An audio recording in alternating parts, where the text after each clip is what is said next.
Good morning, everyone. What is up? Good afternoon, good evening, whenever you're listening to this show. I am your host, Charlie Shrem, and you are listening and watching another epic episode of Untold Stories, where together twice a week, we get to go down the rabbit hole of that is Bitcoin and crypto, understanding what is happening right now, who's building what, why are we so passionate and excited about it every single day.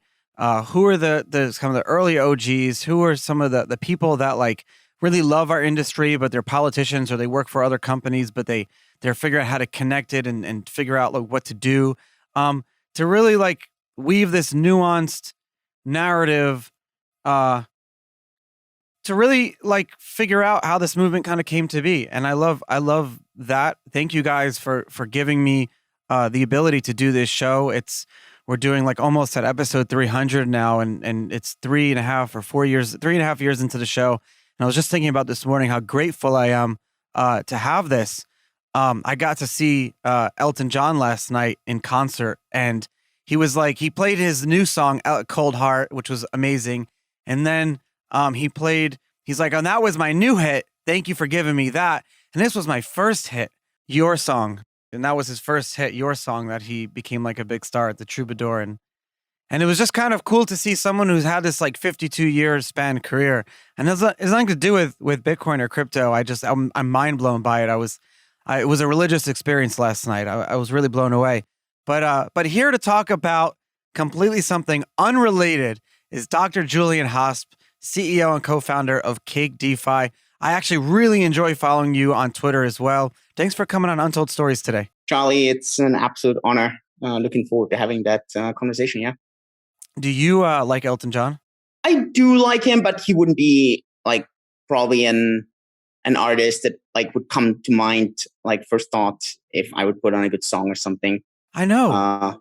Me neither. Yeah. And it just... But dude, where did he perform? I mean, like I would go to a concert. Like if he would be performing in Singapore, like absolute no-brainer, like legend, right? But he wouldn't be the person that I would be like, okay, let's put on a great song, and then it would be like Elton John or something, yeah. Yeah, no, you're right. And that's honestly what surprised me the most was that I had not built up these expectations for what the show would be. I thought I only knew the normal songs, Betty and the Jets, and some of these other songs like I can't even remember that right now, like Your Song. And then, but then when you get there, it's just an elevating experience. But maybe it was like being in a 50,000 person arena in Tampa with all these people.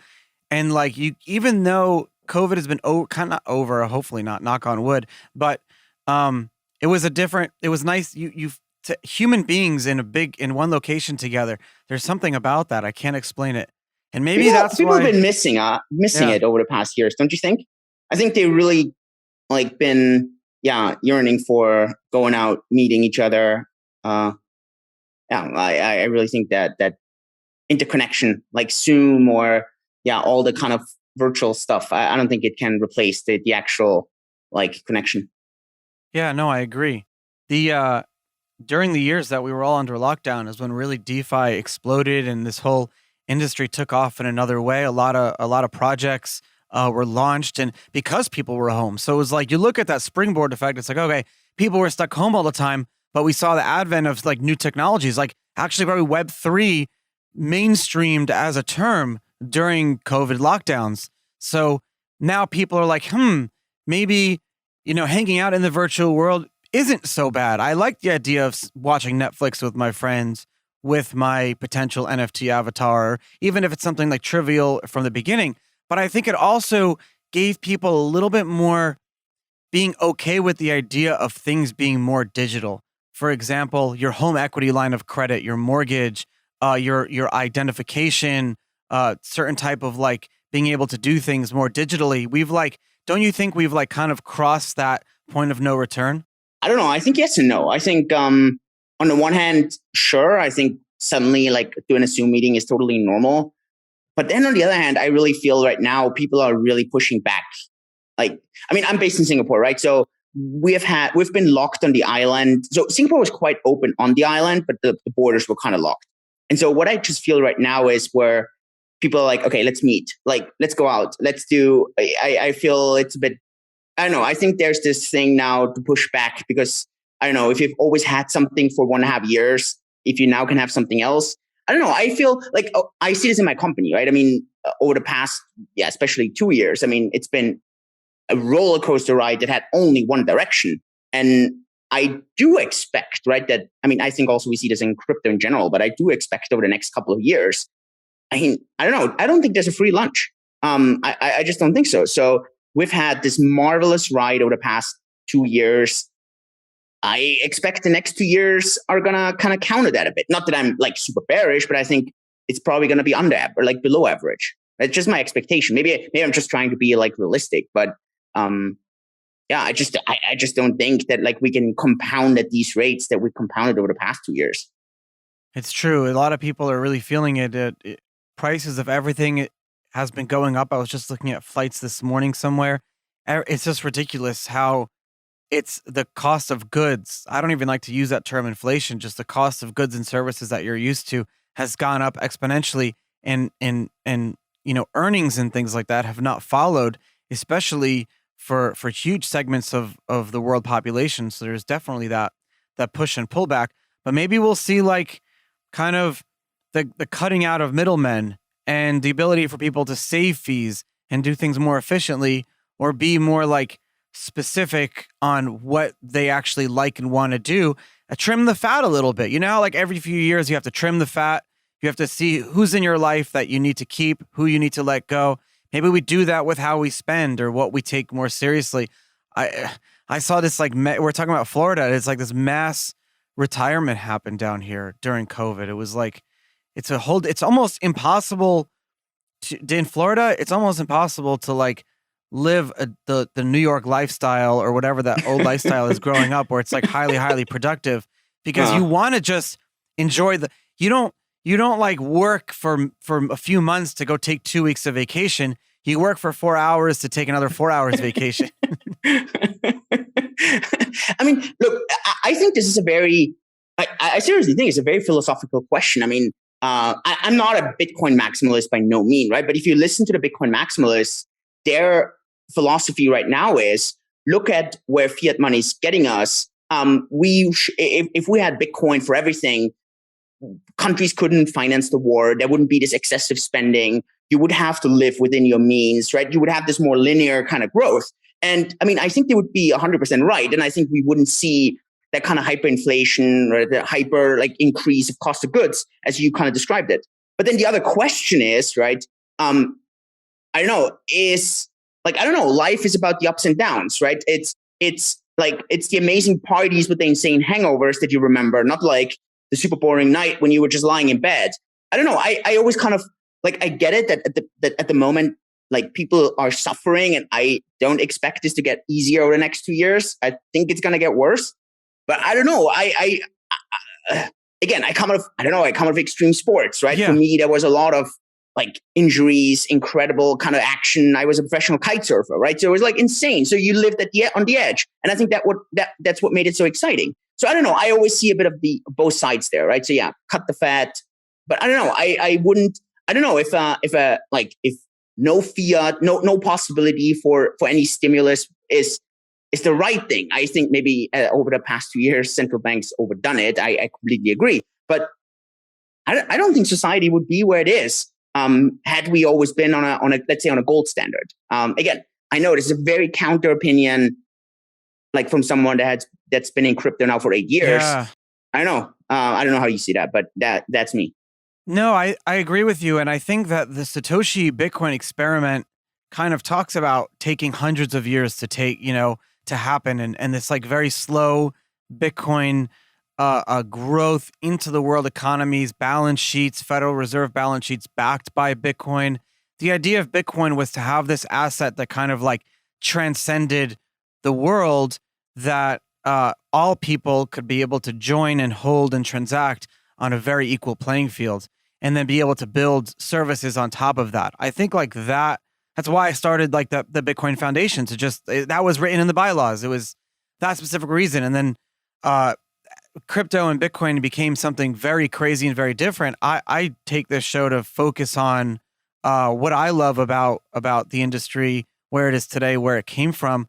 But I'm like you, I mean, I've been through like 12 of these bull and bear markets, and it's exhausting to have to manage your life based on these like things. But actually, this is a really good segue into what you do, because I was just yelling at my writers team the other day, because we write on Investor Place a lot, .com. I write for Investor Place, and I'm like, guys, we need to talk about yield. We need to teach people how to use their crypto to earn monthly, yearly income for them. Because in the end, all assets that earn yield and do things will end up being on a blockchain, as whether they're like an NFT or they're ERC-721 or 1155 or whatever it is. That's what the future is going to be. So you have to get comfortable with that now. You have to get comfortable with joining USD. And I actually want to join your USDC DFI pool. I was checking that out this morning. So kind of tell me about Cake DeFi and like, what is yield, and why in crypto is it normal to get something like at minimum 6 or 7%, where if you go on the street and someone offers you that percentage right now, even the inflation, you're like, what's the scam? Yeah, I mean, I think especially in DeFi, a lot of people ask, so why are the yields so high, right, in comparison to like CeFi? I actually don't think, if we had the same kind of number of people, the same kind of liquidity in DeFi as we have in CeFi or TradeFi, the yields would be the same. Like, they would be as low. It's just that there's such an arbitrage at the moment. It's an information arbitrage. 99%, even let's say 95% of all crypto people don't understand DeFi. They never dabbled into it. I got into DeFi actually through my co-founder, U-Zyn. He's Singaporean. He's in crypto. I think probably the two of you got into that space super at the same time. He's Singaporean, so he got in Singapore, started one of the first exchanges here in Singapore, like over 12 years ago. And he talked to me. He constantly kept talking to me, dude, like, DeFi, that's the next thing. Like, people are going to want to get yield on that. And 3 years ago, we started Cake DeFi it's a centralized company. So I get it that like people are so confused about Cake DeFi. So why is it like DeFi if it's actually CeFi? I get it. But 3 years ago, when no one was talking about DeFi, for us, it was all about having this regulated company that makes access into decentralized finance super easy. And so for us, it was all about onboarding people that don't want to do it themselves natively on the blockchain. So we get the blockchains on the back end. We do staking, lending, liquidity mining. Last year, we started with decentralized tokenization, bringing Tesla and so on, like onto the platform, super easy. We're going to have futures, options, all on a decentralized kind of basis, decentralized loans. Again, all the products and services actually done by the blockchains. And for us, we're just a facilitator providing super easy access. To the US, if you're in the US, lending is excluded for you for obvious reasons. But that's a shame. Yeah, I feel like every one of my guests has to say something similar like that. It's like, as a U.S. citizen, you're basically locked out of all crypto, but institutional capital and a lot of the capital inflow comes from the U.S. and then the countries that kind of follow its regulations. So it's like there needs to be some sort of like gap breaking that happens already, but that'll come. No, I get what you're saying, and I like that you kind of like said that from the outset, because this is a really important thing. There is DeFi, and to be first of all, decentralization is a huge spectrum, and if you're gonna want to do something and be truly decentralized on like DeFi, if you at least go through one middle like centralized hop, then there's no point of doing it. So it's like you're talking about someone saying, "Oh, I'll take my Bitcoin and turn it into wrap Bitcoin and then join DeFi." So, well, it's not DeFi, because you have to turn your Bitcoin into wrap Bitcoin. Yeah, and I also think like nothing wrong with that. Probably less than 5% of all people in crypto can actually really kind of use real DeFi. Like, they can understand the difference between like what's real DeFi, what's not real DeFi. They can actually manage the private keys. They can actually deal with all this stuff. I think 95% of people really, really, really struggle with that. And and that's kind of the target audience for us. I love it. I love that, because I actually like to use most CeFi. I like to look for those regulated companies like yourself that do these things, because, you have a lot of us in crypto, we're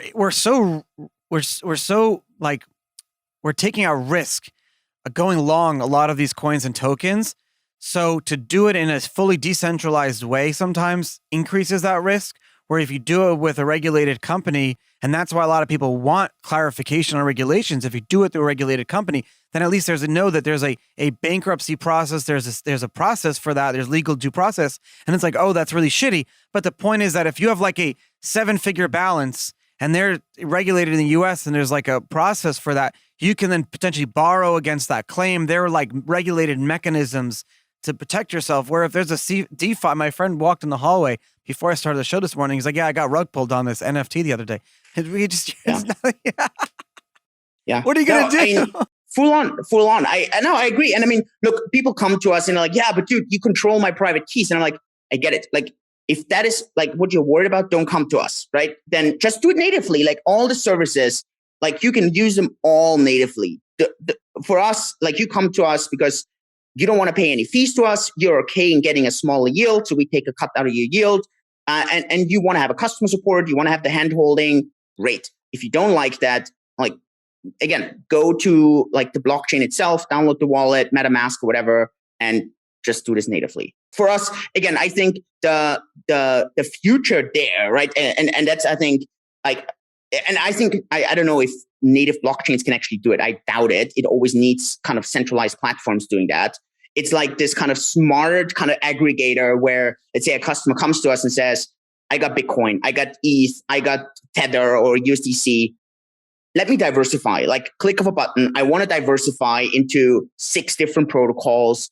I don't know. Some are like Compound. They have been existing for quite some time now. Yield's a bit lower. I want to go into some of the kind of newer ones, crazier ones. I don't know. Yes, I'm okay if some of that USDC. It's almost like you can build a spreadsheet. Yeah. Like build a spreadsheet and then have it execute in a decentralized way across one smart. There needs to be like a protocol that can exist on top of like maybe like if you did it with the Cosmos SDK or something, then you can do it across all of them. And there's a lot of them. There's a lot of different blockchains that use the SDK there. So you could you could move assets in a decentralized way. But like you said, I don't know how you do that with Bitcoin. I've invested in a company called Mint Layer that's supposed to be building, as I see it, it's the most decentralized solution for being able to do like DeFi and to do smart contracts with your Bitcoin. But even that, there still is a little bit of that centralized giving up that you have to do. You have to go a little bit back on the spectrum there. Do you think that's going to be okay in the future? Like, where do you think this world is going to exist 5 years from now? I mean, we see this on Bitcoin today. I think hands down, Bitcoin is the most decentralized blockchain there is out there. And even on Bitcoin, I mean, I see this on our platform, right? So we work with all the regulator kind of tools, right? CipherTrace, Chainalysis, Elliptic, and so on, right? We have all, like, we need to use those. I mean, you do something illegal instantly. Like I get messages from them, I think on a daily basis. Yeah. This address has been flagged.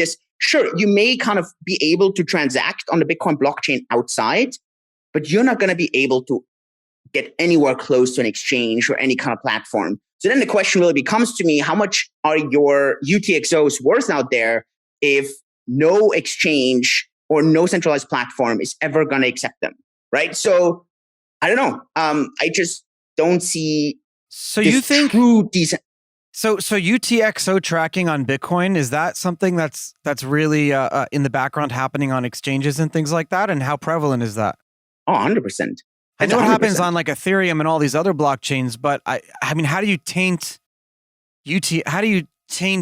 unspent outputs and inputs? Like we have this constantly. We have where like if UTXOs get basically sent to us, we constantly have to track and trace with the probability, how high is the taintedness, what's the risk factor, do we have to return them? Like we have this constantly.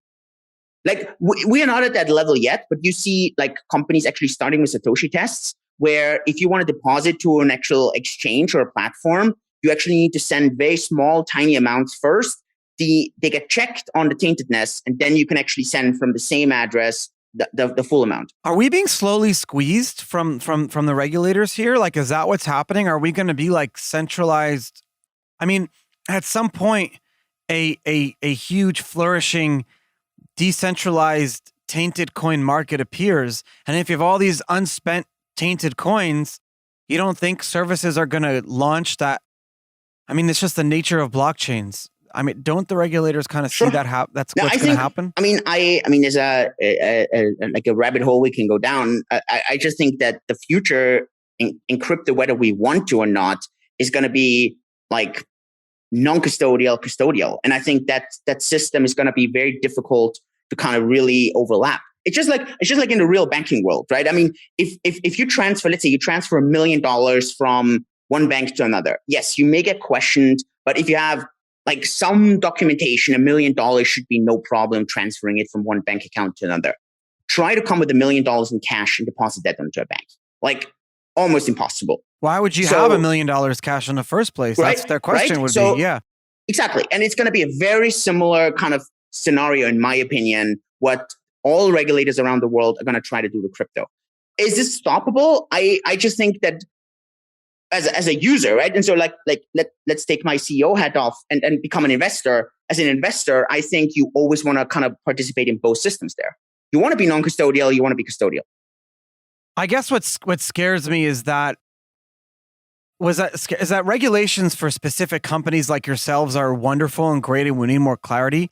But regulations obviously favor the wealthy and the bigger companies and the people that can be in these systems. Social credit scores, financial credit scores. I'm disenfranchised. Basically, me as Charlie Shrem as a felon, I'm disenfranchised from the larger U.S. financial system. Every time I walk into a bank to get a bank account, most crypto companies, Bitcoin companies, I fail KYC. I'm okay. I talk about it on the show all the time. Use me as the example. So it's like, here, I can't even be in the system that I helped to create just because I exist on a spreadsheet somewhere. How many other disenfranchised people are there in the world just because the color of their skin, or they say something that their governments don't like, or they're section, I don't. There are terms I can't even say because I'll probably get cancel culture nowadays. But whatever, you know what I mean? It's crazy. But I get kicked off. I'll get kicked off YouTube and shit like that. My distribution. I don't even care about YouTube. Kick me off YouTube. But it's like it's crazy. Dude, I couldn't agree more. Like. I see this myself, right? I see as the platform, what are we allowed to do and what we're not allowed to do? And it's at the end, like we have to reject certain people where I'm like, that person probably did nothing to deserve that. Nothing, right? That person just has the wrong passport. It's not that person's fault. And we get these emails, right? I mean, these are sometimes really heartbreaking emails. People are like, It's not my fault. Please, can you just accept me? Like, and I don't know, like, I get it. It sucks, right? I sit there and I'm like, dude, my only then advice is go natively onto the blockchain. I mean, it sucks, right? Because I agree. With every problem, there has to be a solution, and we can kind of like throw out some ideas and stuff like that. I'm actually interested. I want to talk a little bit more about yields and vaults and why, like, if you're long two tokens, like if you're holding like Near Protocol and USDC, why you shouldn't just be keeping them in a wallet, potentially using them because you can provide liquidity. A lot of people don't really understand how that works and why that works and things like that. But yeah, like I want to go back to that regulation conversation for a second. So like I had always hoped that regulations would be put not on the blockchains themselves, rather the companies that exist, the toll booths, like to go in and out of the ecosystem. And then at the same time, maybe like federated blockchains that have the due process for entering and exiting, maybe that could be built into the chain itself. Like there's a few different projects out there that are trying to build these like federated chains to be able to do that. So like once you enter them, because you have this thing called the travel rule, which I'm sure you're having to follow up with. Yeah, of course. It's basically like attaching IDs, I think right? The fundamental issue is that the regulator treats blockchains and exchanges and regulated platforms just like they treat banks. They don't understand that there's an upside in having a blockchain that basically shows the history of the transaction. They don't work with that, right? So for them, it's always, they treat the exchange just the same way. And so for them, they don't understand that there's a difference between bringing $1 million cash into the bank where there's no history to that dollar note, or sending non-custodial to custodial where you have the entire kind of track record, right? And I just think that the regulator either doesn't want to understand that, or maybe they still need some learning. I think that is the key, because as soon as you can show to the regulator listen, like, yes, I'm bringing in $1 million non-custodial onto an exchange, but just look at the track record. You can see where this is leading to. This is like 99.999% not laundered money, nothing illegal. You can actually see this on the blockchain. And to me, this should have the same legitimacy as if one exchange is sending funds to another exchange. So do you think, like, what will have more value down the road, like virgin Bitcoin or Bitcoin that's been sitting on a regulated exchange for most of its life? Depends. I think depends on the scenario. That's what I'm saying. I think it depends. I think it depends on what's the utility, right? I mean, value is a function of three things. It's utility times rarity times how many people agree on that. So what's the utility in this very moment? Do we live in a risk-on world, as we have done over the past 10 years? Then I think the Bitcoin or the UTXO that's actually controlled by the exchange is more valuable. But as soon as we go more into a censorship kind of driven world, then the UTXO that's fresh, virgin, non-custodial suddenly becomes more valuable because the utility goes up and can't be censored. That's at least me. That's why I always think you need to have both. You need to have but you need to be on centralized platforms. You need to be on non-custodial. I really think so because of that. Because the utility, it depends. I really think it depends. If really we're living in a Ukraine kind of scenario, Canada scenario, you want to be off exchanges. Like you want to. But if you want to be risk on, then like in many jurisdictions, then I think exchanges are almost better because you're faster, you can get in and out, you're already on. Speaking of which, though, you're paying people to learn a lot of this stuff on Cake DeFi. How does that work? It's so I mean, we offer a Bitcoin course, we offer a DeFi chain course, which is a fork of Bitcoin for DeFi on Bitcoin. We're going to launch an Ethereum course. We want to do this for many, many blockchains. And then we pay them either $5 in DeFi chain or $5 in Bitcoin. At the end, it's obviously a marketing tool. It works really, really, really, really well for marketing. At the same time, it educates people. It obviously then incentivizes them to learn more, to kind of get used to that. We tie the funds for 30 days onto our platform, and we put it into a product where they get yield. So that's really cool. Twice a day, they get an email, like they get a message, you just got yield and so on. So people kind of see how it works for 30 days, right? So, I mean, they have no risk. I mean, you spend, I mean, if you know your stuff about Bitcoin, the quiz takes you a minute. If you're completely fresh, then it takes you maybe 10, 15 minutes because you need to understand a bit. But so for 50 minutes, you get $5. Let's say worst case scenario, Bitcoin goes down 50% over a month, which is insane. But let's say worst case, okay, then you're only getting $2.50, but it's unlikely that this happens. And at the same time, you got rewards like in the various protocols every 12 hours. And it's just been working as a fantastic marketing tool for us. And I think it's actually one of the number one drivers for people to start on the platform. Maybe I shouldn't be saying this because other companies are going to copy that. No, it's but really I mean, it's cool. nothing new, right? Coinbase is doing this as well and so on. No, it's honestly a brilliant way because you're teaching people, but you're also like forcing them into the product, but they're getting something for free. Remember I was telling you earlier in the show that I was working with my writers to talk more about yields and how most yields can be free just by learning things. And I'm going to include this now in the articles that I write because a lot of people can just earn by learning, earn to learn. I mean, people don't need to deposit a single dollar, nothing, great. Right? There's no strings attached. The only thing they need to do in order to withdraw, we have to do that from a legal and compliance standpoint. They have to go through KYC. We're just not allowed otherwise to let them withdraw. But like, there's no strings attached. You go through the quiz, you pass your KYC, you get your funds. That's really cool. And what other types of yield do you offer? What percentages, and is it only like single assets, or do you have to be holding different type of like vaults? It depends. So on staking and lending, you can do on lending. You can do Bitcoin, Ethereum, and stable coins as Tether and USDC. At the moment, lending rates are relatively low just because demand is also relatively low. Staking depends on the blockchain, goes from 5 to I think 40%, maybe 35%. These are single coins. And then when you go to liquidity mining, again, quick disclaimer, lending not available to US citizens. If you go to liquidity mining, there you need to have pairs. So there you always need to have two coins. So you have impermanent loss risk.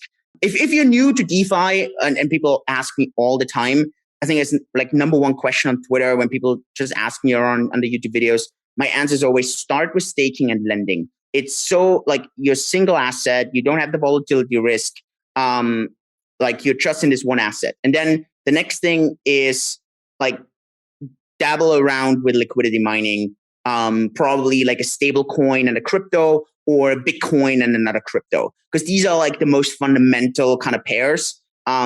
Because people always want to go from one crypto into a stable coin or from Bitcoin into another coin.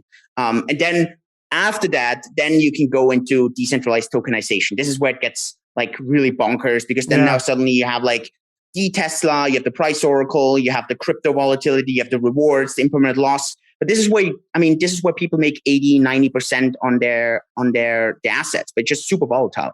It's so cool. I think that this is a huge, because I look at Cake DeFi and I'm not looking at so much so as the products and the interest that you can offer now, but I'm looking at it towards the future, right? So I'm saying, okay, so you built out this whole product platform, beautiful user interface, very easy for people to browse, navigate, understand, right? Like nicer than any bank that I've ever used. But then I'm like, okay, so the products right now just service, it's crypto for crypto, or it's crypto for people that are interested in crypto. But in the future, you're going to be, when you buy a house and you get a mortgage, the mortgage company is going to issue you an NFT. And you're going to be able to deposit that NFT into Cake DeFi and potentially earn yield or potentially borrow against it. And that's just that. Your college diploma potentially can have value there as you go through different schooling, potentially relationship management, cultural assets, things like that will all be on blockchains. And it's like, that's how kind of I see what will be incorporated into Cake DeFi in the future. Do you see the same thing? 1,000,000%. For us, the future is really what I had mentioned before. It's really, you come to us and you come with one asset. It can be dollars, right? Let's say you come with a stable coin and all you want to have low volatility, but an acceptable return on that.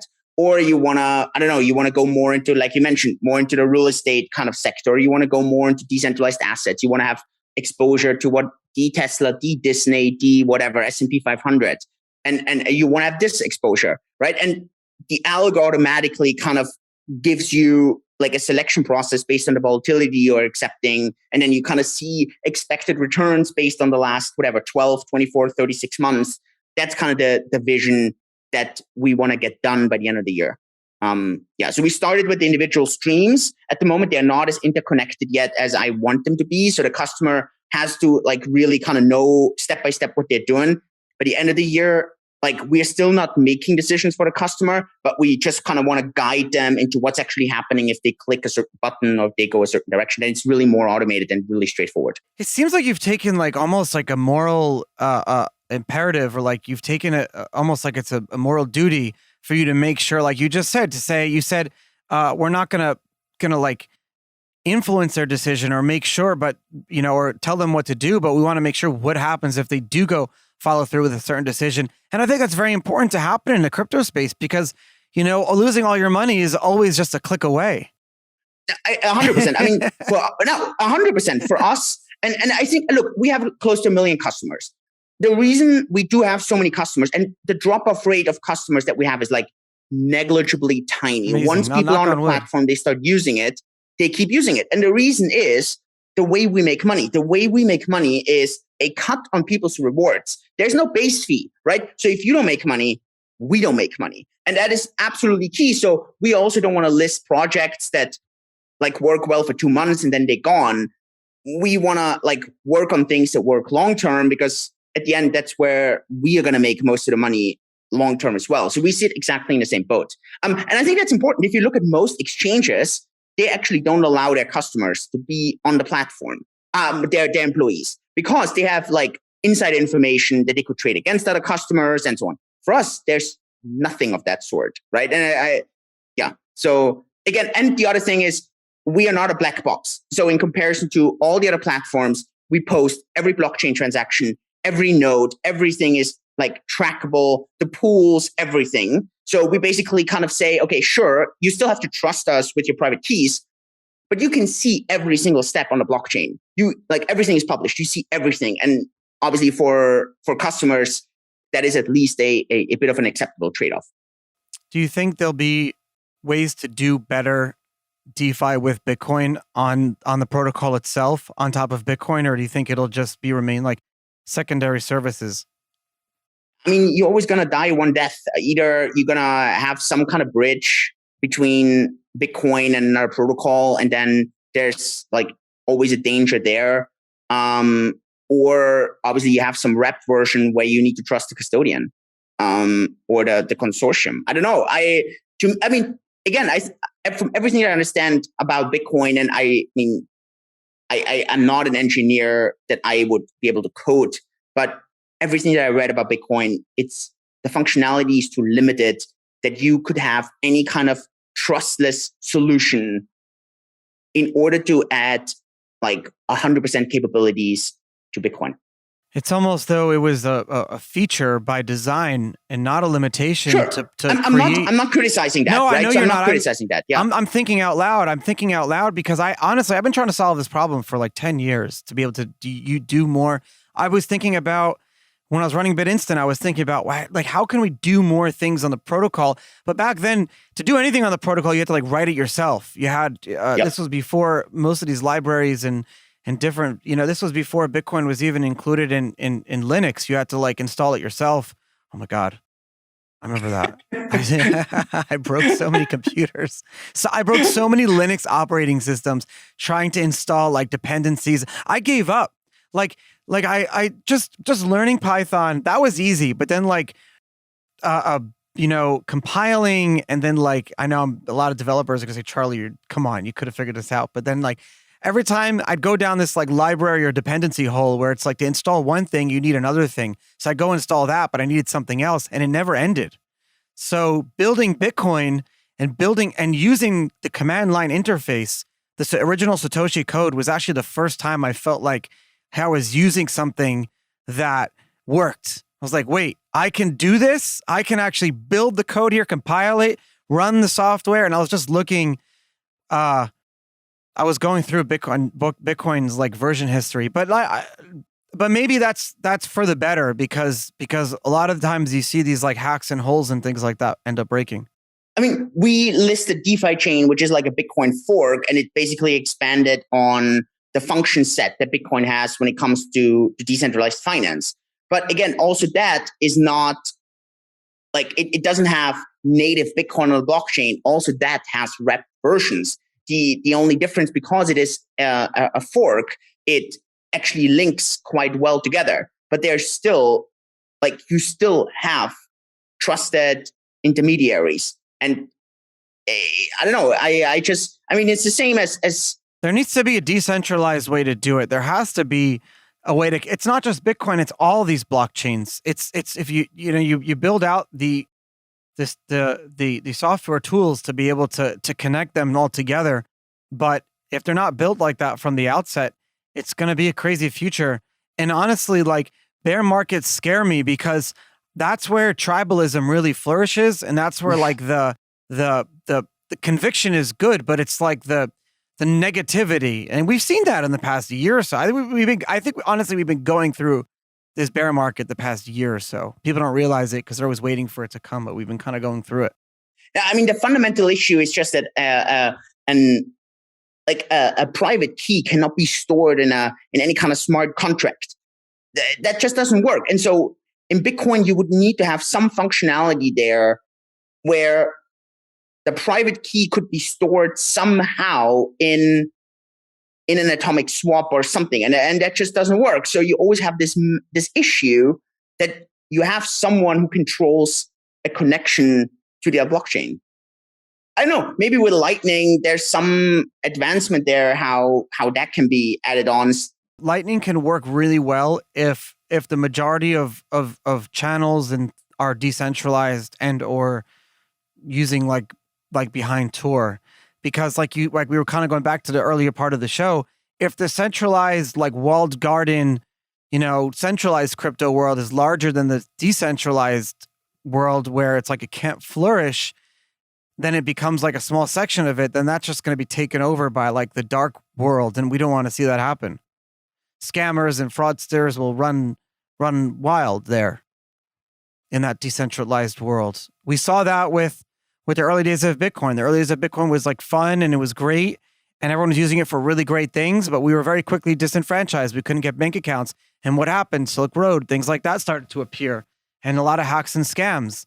It wasn't until like the world started to take us seriously again in 2015 did that epic like 2-year bear market finally end. Let me ask you a discussion point that I had with actually a regulator in Europe, and that regulator asked me that we had this very long discussion about like travel rule and so on, and then that person asked me, Julian, what do you think is a part that the regulator actually doesn't do much where you think the regulator should do a bit more? And my answer was, I actually think if we want to attract even more capital or we want to like appease people a bit more, I think the price manipulation on exchanges where whales go like build up large leveraged short positions, then dump the market, but it's basically net neutral for them. And then they kind of like buy the way back up and like they completely wipe out all the liquidity. It's like very, very, very clear price manipulation, which in crypto is no issue. But if this would be done, obviously, in any kind of security, this is like absolutely illegal. This would be something where I feel larger funds, they would feel a bit more comfortable in actually investing because they don't feel like a bouncy ball from like some of those whales. Would you agree with that? Or would you be like, no, like market should be like completely open, let them kind of, let the whales kind of plunge around? I'm not a securities or like market making expert. I study this stuff every single day, but there's so many people who know so much more than me.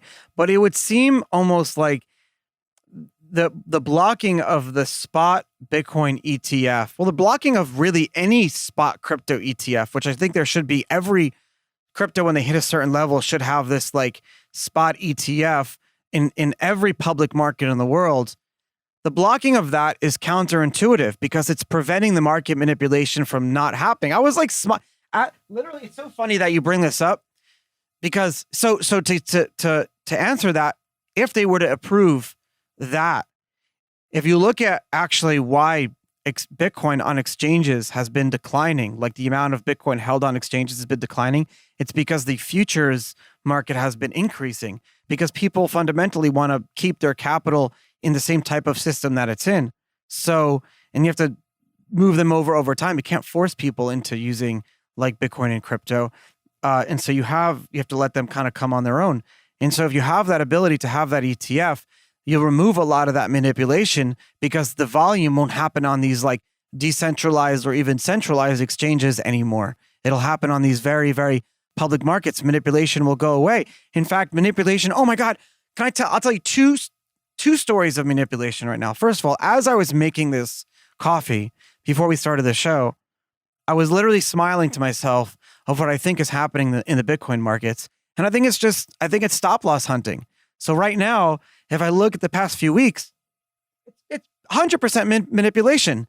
Price, it goes up, then everyone creates all these shorts, prices go down, and then everyone increases their shorts because they think we're in the bear market. And then at the public market open, like someone like today or tomorrow, as long as the world is not going through like a shitter, you see them just put the price up a little bit because you can almost detect where the shorts were open. All that data is available, and then they pump the price up and they stop the shorts. Like that happens in the traditional world too, but it takes a lot more money and it's all public, meaning that all the companies that do it have to expose their financials. And I know everyone at Wall Street is a fraud, and I know, but it's kind of annoying that it happens in manipulation. And the second thing about that was, someone told me a story once how he ran an Israeli company, I forgot what it was, ran a binary options trading site for Bitcoin. Like you could bet on if the price was going to go up or down. I used it a lot too. I love I'm like addicted to gambling sometimes. But what happened was, this is how like small. So first of all, the Bitcoin market at the time was the largest, like Bitcoin, largest trading by volume. There were some other little cryptos that existed, but Bitcoin trading was the largest. And at the time, Bitfinex had the most volume. So this guy would bet a bunch of Bitcoin on whether price would go up. And then he'd go in and like put up all these walls to make sure the price wouldn't go up, right? To win his bet. And I'm saying this industry was so small back then that you literally could have someone like one person manipulating on one side, like one small company and one exchange. So it's getting better. It takes time. Satoshi talked about the years 2035 and the years 2140. We're only in 2022. It's going to take a long time. This whole thing is moving like very, very fast. So I agree with you. It's like we're just not there yet. Yeah. And then on the other hand, I mean, if we go down that route, right, then, I mean, yeah, we are just going to become like them. Like that's always a bit of what I don't know. I always kind of, when we have town hall, like we have 120 employees in the company. And when we're at town hall, I always like, remember, we started this because we don't want to become like them. Like I kind of, just want to, I don't know. I always feel like it's such a. So how do you not? Yeah. No, I always say, and that's why it's the small things where you push back, right? This is what I respond. What you're doing is you're giving people financial literacy, and that's the best gift you can give to anyone. Honestly, how to manage like your family sovereignty, personal wealth, be able to put food on your family's plate, and give them that security that the food is going to come every day. That's the best gift that you can ever give someone, and that's what you're giving, and you're paying them to do that. So that's what you're doing differently. You think the bank cares? They don't want you to be financially literate. They want you to be stupid. They want you to pay them fees for depositing checks in a mobile app. They want you to pay fees every time you get your direct deposit, every time you want to send a transfer. For what? So they can build nice branches and they can merge with each other and offer coffee and new signs. It's like, for what? That's my answer to help you sleep at night. If that's at the town hall. It is a good point, but I think it's always like it comes down to small things, right? I think it really comes down to like certain. I always think like such a good story I just want to share here. So I'm originally from Austria, Europe, and there's this. I don't know if you've ever met this shoe company. It's a shoe company where the soles are not flat, but they're like wobbly. And so the idea behind this was if you kind of walk in these orthopedic shoes, like it changes your gait and it just kind of fixes a lot of the imbalances in your hip and so on. And this shoe company became a multi-billion-dollar company in Austria. Because I have like a hip problem. It does. It does. It's really fantastic. That's why I'm sitting on this ball. What's the name of the shoe? No. But don't forget the story. I'm going to look it up and I'll send it to you. What the name is. I don't know the name right now, but it became a close to $1 billion. Let's say it this way, close to $1 billion. Now, here's the funny thing. I talked to the CEO of that company, and then I asked him, what mistake did he do? And he said, one of the biggest mistakes or biggest regrets that he ever had was hiring people from Adidas, hiring people from Nike, hiring people from Puma. And that was surprising to me. And I said, why? And he said, because it made us become a shoe company, and we're not a shoe company. And then I said, and how did you notice this? And he says, I'm not sure. Like, it wasn't this one specific thing where I could be like, this is what made us a shoe company. And that, for me, that's always sitting with me today, where I'm like, it's those small, subtle things, right? And so that's always what I kind of tell. That's why, that kind of sticks in my culture. mind. We have crypto exactly, culture, right? It's Bitcoin the small culture. Things. It's the small things are the big things, right? So you sit there and you're like, remember, we don't want to become like them. Like, I don't want to hire someone from a large bank that then brings banking culture into our company. And I'm just always, I'm religious about culture, and that kind of always sticks with me. I love that. Honestly, that's the most. Thank you, because we just had another guest on the show, Aaron Koenig, and we talked about this exact thing: the soul of crypto culture, the soul of Bitcoin. Without that, then we're just another shoe company. Exactly, right? And yes, we're regulated. Yes, we have to do KYC. Yes, we have to do all these things. But we can still be different. And it's the same. Like, yes, you still put this onto your feet, but it's still different. It's not Nike, right? It's not Adidas. Like, we don't go by that team. And that kind of stuck with me, and it's still with me today. So, yeah. What are some ways that you like to follow crypto culture? I love, like, you have a sticker on your laptop. I have some too. Like, I love crypto swag. I love going to some of the events, participating in social media and things like that. I hope Elon Musk, I don't want to comment on Twitter because then I'm going to get canceled from Twitter. and I use Twitter to promote this show. So I'll just No, stop. dude, isn't that like, I thought it's just, I thought it got confirmed 10 minutes ago. Like, I seriously We've been doing the it's show. like, I haven't checked. That'd be not great. like 10 minutes. I think 10 minutes before we started the show or something, there was like shit, real I don't know. time. Yeah, because I was like, okay, let me go on Charlie's show and like, let me just check the latest news. So like, I kind of know what's happening. And then like was all over. Like board approves Elon's offer. So I don't know. Maybe I'm like completely wrong here. But yeah. I always loved. I remember like in debate, so the reason I love Twitter. I got a Twitter account in 2009, and I always like focused on just Twitter. What I always loved about Twitter was something that I learned in debate. I took debate in like elementary school or something.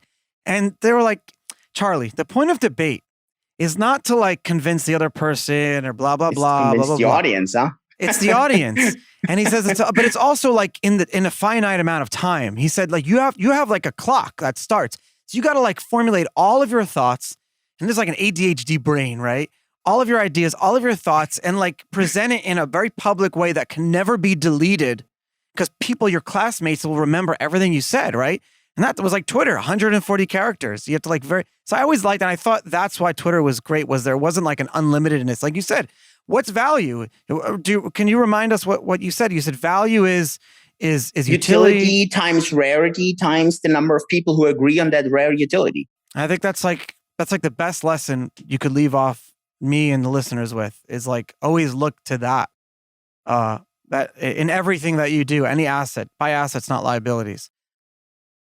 Really great. Thank you for doing the show today, Dr. Julian Hosp. What an amazing Cake DeFi. As an American, what can I do? So like you can do everything except for lending, just because okay. the SEC has put out a lot of guidance there, and we don't want to. That's coming that's going to be. I think there's going to be a lot of resolution with that in the coming year for two reasons. One of them, the administration talked about how it's going to be very important recently, but also because elections are coming up. And although Bitcoin and crypto is not bipartisan, it is becoming one, as the Republicans and the right are looking to be very more pro crypto than the left, which it should not be a partisan thing. It should transcend that. But yeah, you'll see crypto start to be captured by different people. So maybe we'll get some goodness out of that, some free will, some goods, some gifts. I appreciate it. I think it would be great. Yeah, thanks for having me on. Appreciate it. Vienna was actually the city that I visited the most out of any other. I love, like, before COVID, I love Austria. I love you guys. My best friend Tom he's Austrian, and we've known each other for almost my whole adult life and everything like that. What a great place. You guys, I think you have a very good fundamental understanding, being on like the cusp of East and West your whole life and kind of living at the gate, right? You get that almost like understanding of both sides. And I think that's a very good quality. Thanks for coming on Untold Stories. Appreciate it. Thank you.